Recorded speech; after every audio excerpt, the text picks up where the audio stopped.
All right, so we have WOLFBOX G900 Tri-Pro, and also I've got this hard wiring kit. All right, let's take a look and see what's inside the box. All right,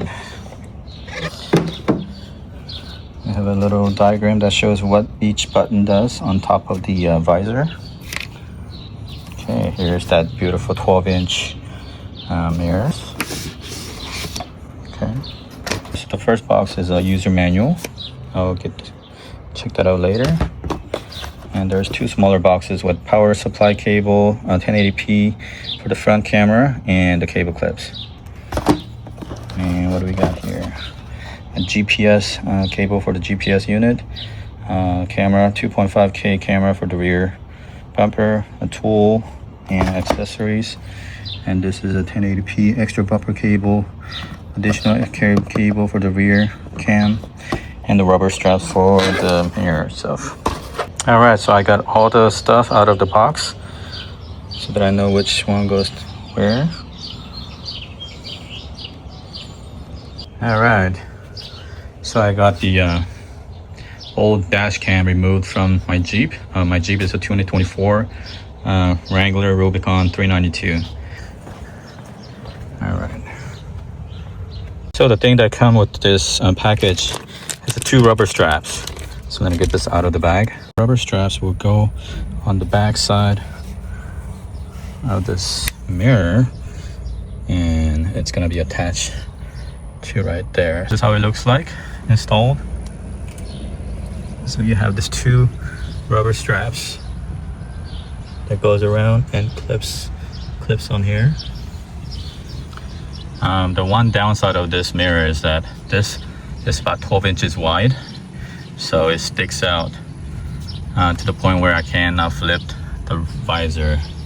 It's not a big deal, it's not a deal breaker. I don't use this visor much, so I'm okay with it. And for the passenger side, I think it's going to clear. So yep, my wife, as long as my wife is happy, that's good. So yep, I'm going to continue start running the cables, power cables, and the cameras, and I'll show you how to do that.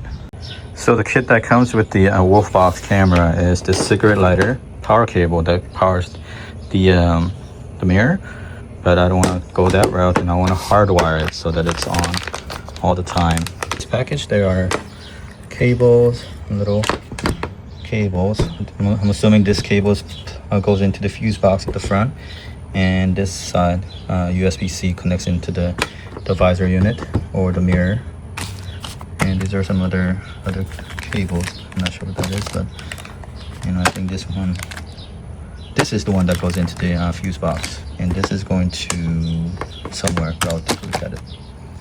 Right, so far I've ran the hard wiring kit from the top of the visor USB-C, routed behind this panel right here, and the routed cable. And you have to remove this grab handle to come loose so that you can route the cables through behind. And then run it through behind this rubber mold, rubber thingy, and then get it to the front of the hood. And this is the box where I'll be hiding. I have removed the plastic panel right here, so once everything is done, I will cover it up and it will look nice. All right, if you come around to the front, this is where the power to the fuse box will be running to. So I have to remove this cowl panel. I don't know what this panel is called, but I got it removed from this side, and I have routed the cables nicely. So other end of this thing will be plugging into the fuse box here.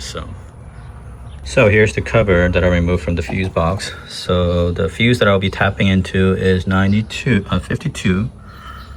If again, 52 right here. And 97, which is that one. I don't know if it does focus. Yep, I'm getting the orientation of the fuse correctly. So 92, 50 something's right here. 52, the yellow, 20, don't fuse with the yellow fuse, and 97 is somewhere right here. I have to take a look at it again. Right, so I got the red wire, yellow wire, and the ground wire connected to the fuse box, and it's been grounded to the bolt right here, and all the cables are nicely tucked in going into the inside. So yep, looks good so far. All right, I got the front cam mounted on top of this winch. Pretty clean. Zip tie the cables behind the wiring right here. And I tucked it inside. The extra access cable behind this fender liner.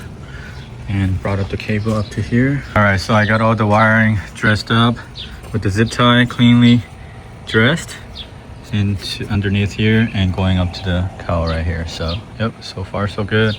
Got the front cam installed. It's pretty nice, clean. So now working on the back camera. All right, so I got the GPS unit plugged in, and I am running the wires for the rear camera. So I'm gonna route the same way behind this handlebar. I already got it all dressed. So I'm gonna continue running the cables through here and then all the way to the back. All right, so I have continue running the cables underneath this plastic panel, and went underneath here, run the cables through along the lines underneath right here, all the way to the back. Yeah. All right. So I have run the cables underneath nicely behind this rubber weather seal, and I have all the access cable right now. But right now, I have it going through this flapper right here, passing through the tailgate, coming up, and going alongside with the brake light on the spare tire carrier in the back. Let's go around and I'll show you where I have installed the camera right here. So this is the motor built spare tire carrier relocation bracket. I do have the factory rear view camera mount installed right here. Works really well. All right guys, so here's power button on the bottom. You press this button and then it comes on. Look at that.